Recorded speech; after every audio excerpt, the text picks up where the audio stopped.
Wow.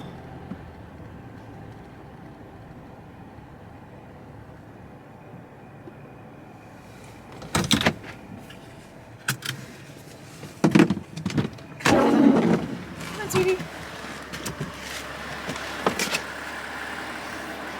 Okay. That answers that.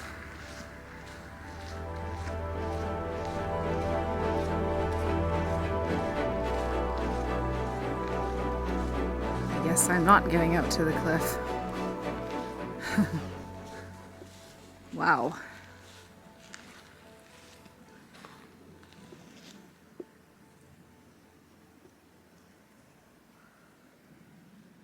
I'm almost there too, which is unfortunate. I've been driving for an hour and a half to see that. I think this must have just happened today, I would assume. Guess I gotta turn around. I was just thinking, I was like, could I walk? It's tempting. Let me think about that. I mean, a lot of this stuff falls every year. Did you just hear what I heard and wonder, was that her zoom lens that made that noise? Or did she toot? Either way, if you're looking for a rip-roaring good time, look no further than the remote-controlled Fart Machine No. 2 Boombox Blaster. It has an amazing design with a twist-out subwoofer for that deep, rich, enhanced fart sound we've all come to know. So whether you're looking to prank your pet,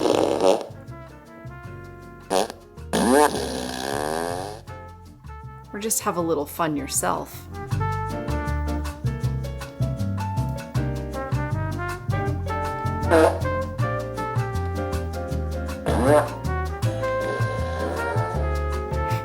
or if that someone is getting a little too close to you in the grocery store,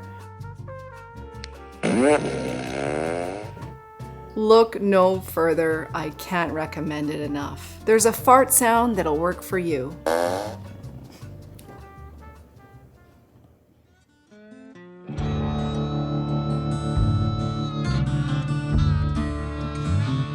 What's a man got to do to get a woman like you? What's a man got to do to touch a woman like you?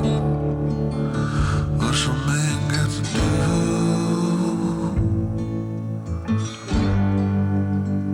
to get a woman like you?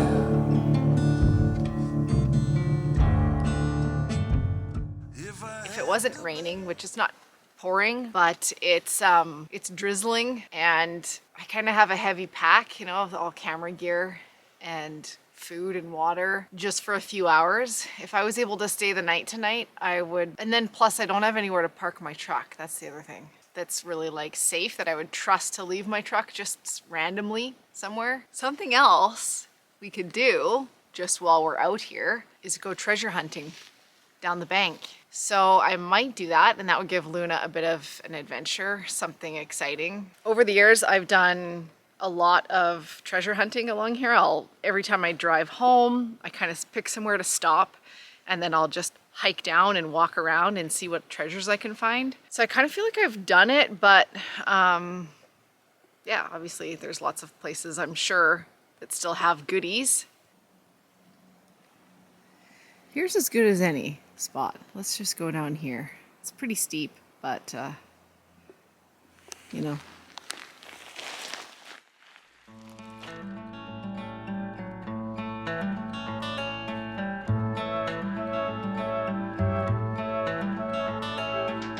If you're ever gonna look for glass insulators, find where they've cut a pole down and then go down and find it. It looks like it's there, but it also looks like the insulators are gone. Lots of railway tie remnants.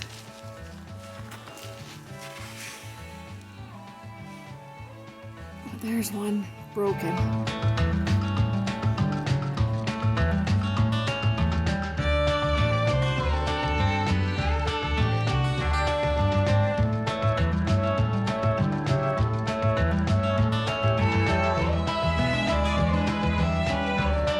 course, you always find a lot of railway spikes, even still. And then a lot of these plates. I actually know where there's a lot of these, and I've tried to think of what I could use these for somewhere. A lot of people use them in landscaping.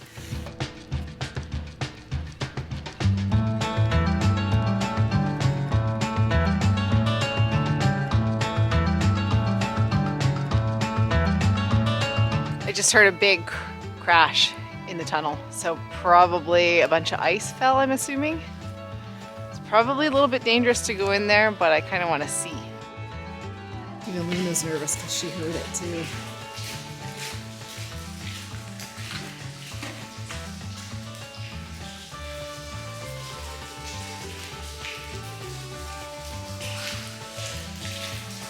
It's probably just ice that came down.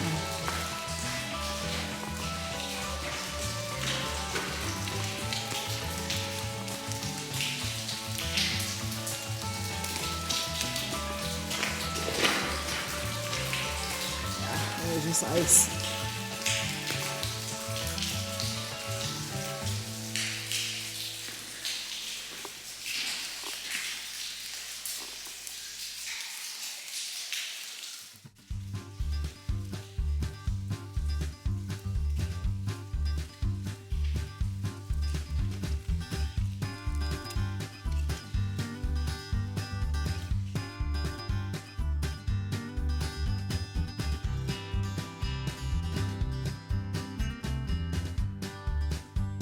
I see something.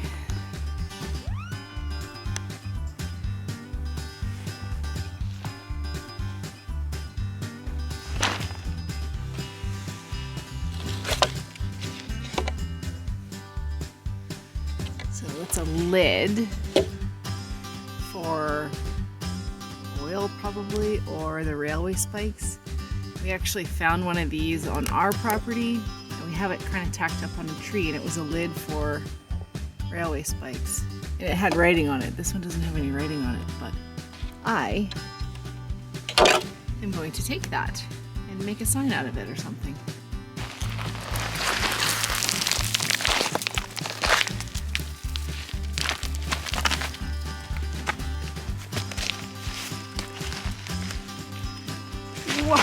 Whoa! Another one. Unusual to find these ones. This one's broken though.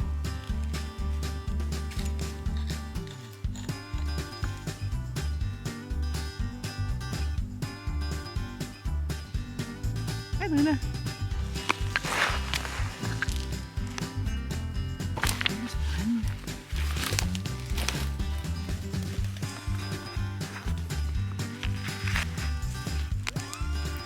So I have actually lots of these already.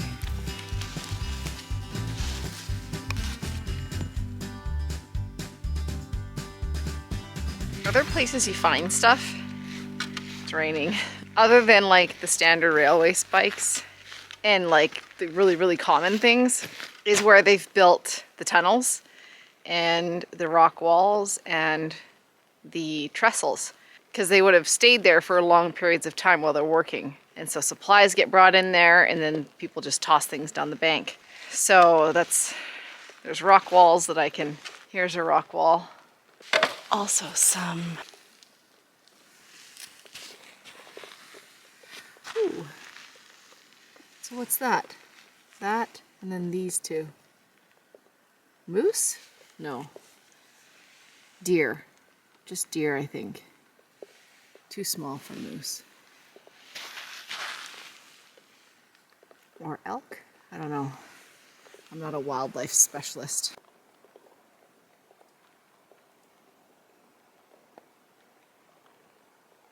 I'm less interested in the insulators. I have a whole bunch already, and I really haven't found a way to use them in a way that I like or want. I'm more interested in the containers, and like I'm really stoked on that little lid that I found, because I'm going to make a sign out of that. But anyway, I'm just back in my truck. I'm going to back up now. I got to back up until I can find a place to turn around.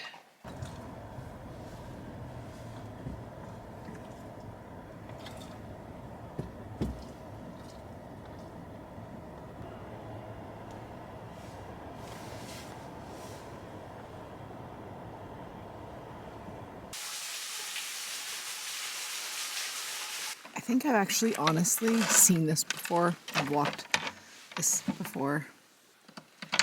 I think I left this paint can.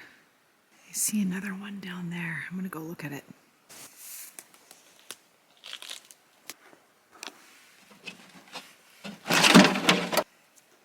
Now, I know what you're probably all thinking. You're probably thinking the same thing that Steve says to me. He's like, what are you doing? That's just junk. I'm gonna take this one. And stuff like this, I actually found this maybe a year or two ago. And I carried it and I was like thinking I would take it. And then I ended up leaving it. Even just the fact that it has CPR 1912. That's cool enough for me. I'll figure something out. What is this?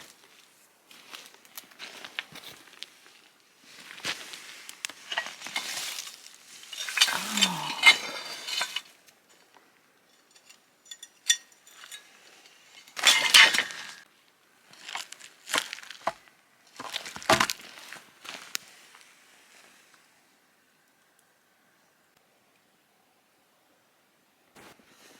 Dun, da, da, da.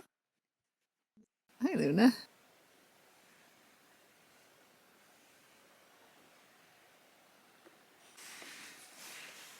There's a lot of these things around too. I was trying to think of a way to use these things as something.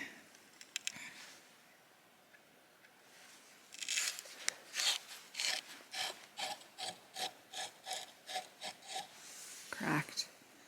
Broken.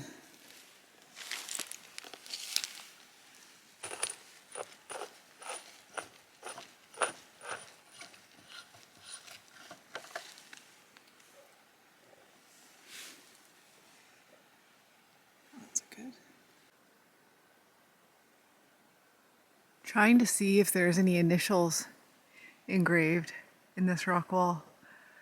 There are initials engraved in the rock wall that's just at our property, dated 1906.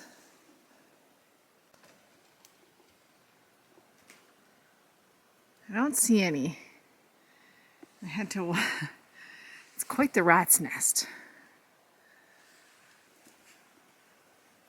I don't see any.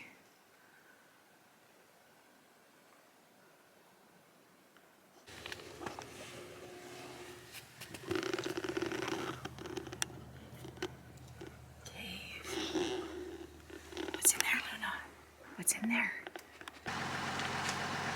There were 3 on that last one in perfect condition, so I took 3.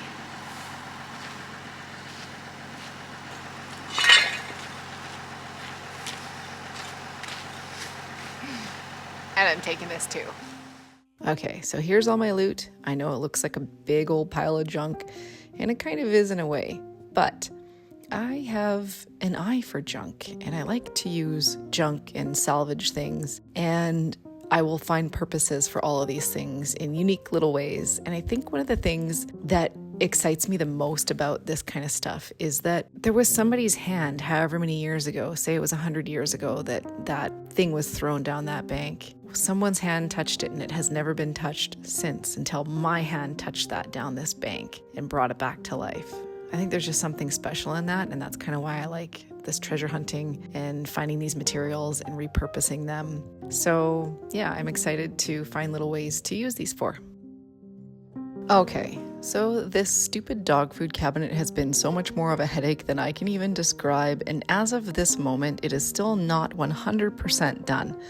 Although I'm using it in its setup where it is going to live, it needs a couple of finishing touches. I'll show you the drawer front. I ended up getting a new scrap piece of plywood because the other one was pretty thin, old, and warped. In the end, I decided to build a drawer front that would enclose the base of the plywood, kind of like a picture frame style.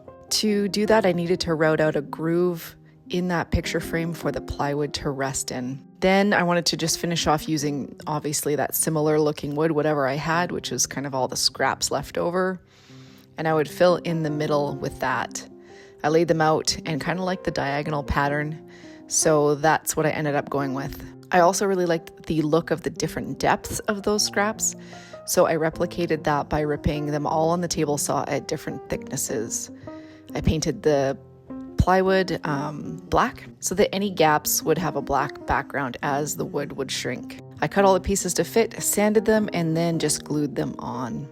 I do like how the drawer front turned out. I still, like I said, I'm not really in love with the whole thing. It's not quite finished, but I think once it's fully finished, I will like it just that little bit more. Because I know you're all just dying to know the purpose of the dog food cabinet. Obviously, I built it to house those large dog food bins that I bought off Amazon. It's also going to be kind of the counter space where I put the dishes on to dispense the food and the medications. And the purpose of the drawer was to house the dishes. So rather than the dishes being scattered all over the floor all day, this would be a place where I could put them away and make things a little bit tidier. So yeah, it's not quite done. I have a couple of more finishing touches along the two sides here and here, and once I get the material for that, probably put a varnish on it because there's a lot of dog slobber flies around from Clyde's mouth, and I'll be done with that. Actually, I'll probably build a little bit of a base underneath too, and then done. The life-changing thing I mentioned in my post last week was this. The day after the rockfall, we had company arrive for the next 4 or 5 days. So basically those two reasons, not having content and then not having the rest of the week to work on content, was why I didn't have a video to put together for you. So anyway, Jeff here is a custom home builder in northern BC, and so is his father who was visiting, and Christy and Jeff, they have a couple dogs, and they have dog doors, and they have dog runs and fenced areas and all of that. So I knew that they would help me convince Steve that we needed a dog door, and being that Jeff was a home builder, if he would do it for us, then Steve could be assured that it would be done properly and professionally. After much convincing, we were able to get Steve kind of agreeable to getting a dog door installed. We had only one day to do it, and after humming and hawing, trying to find the best spot to put it with the fewest complications in terms of electrical issues, like where the wires run in the wall, also keeping in mind where does the snow shed off the roof, and where is an area that can also be fenced and separate from just the rest of the property.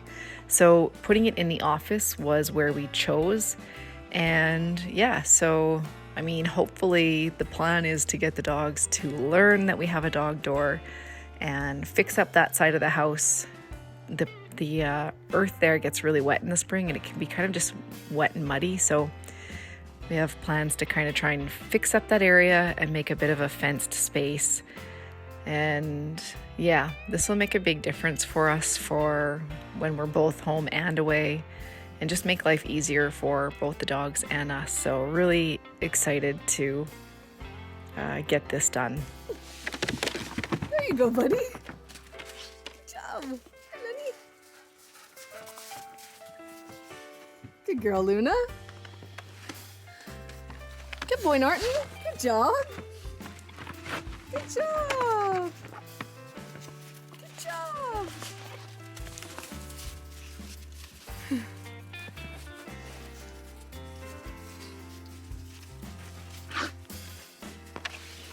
Here comes one more.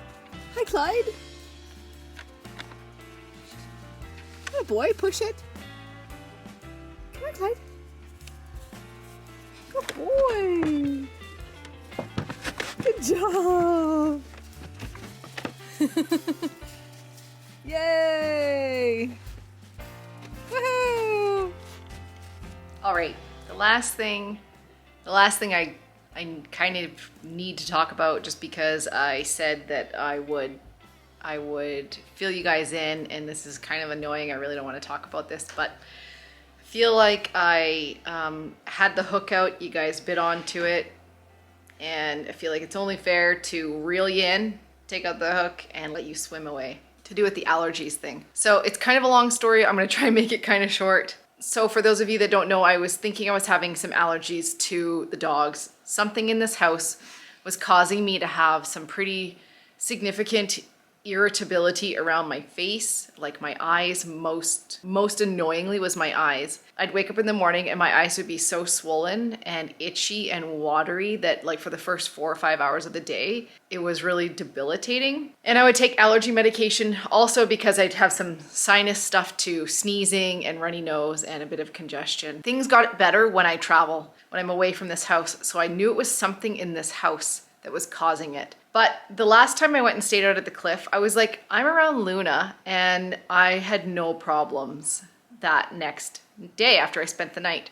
So it really made me think. And I basically, the long and short of it is that I figured out what else is different when I travel, and what do I pack in my bag, or what do I not pack in my bag? And then I thought about that my skincare routine at night is different. And through the process of elimination, I pinpointed it to one product that I was putting on my face. And this is not anything to say anything bad about bio oil, but and I could say probably for the last year and a half, I've been putting this on my face at night. And I think what was happening is it was just getting in my eyes in the night. It just dripping, you know, whatever. I've put lots of oil and products all over my face for as long as I can remember. And I've never had a problem, but I think this is what it was. So as soon as I stopped putting this on, the worst of my eye problems is gone. So I would say like 90% of my symptoms are improved. I still have some nasal stuff. I still sneeze. I still have watery nose, but I don't have the really, really, really bad eyes. So you know what that means. I don't think it was really the pets as much as I thought it was to begin with. I might have a little bit of a pet allergy, but nothing that I'm actually worried about. So, but because I basically am in the queue for the allergy testing, and it takes like apparently 6 months to 2 years to get in, I thought I may as well just do it anyway. Like if there's that many people that have concerns about allergies, I may as well just get in the queue. Hi. Yeah, it's my first time. First timer, first meeting. My name is Michelle, and I'm a hypochondriac. Chairing next week's meeting, in fact, if you happen to need a ride. What's a man got to do to touch a woman like you? What's a man got to do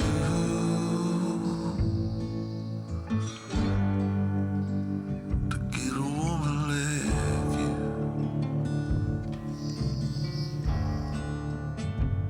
If I have to beg, or if I have to plead, or if I have to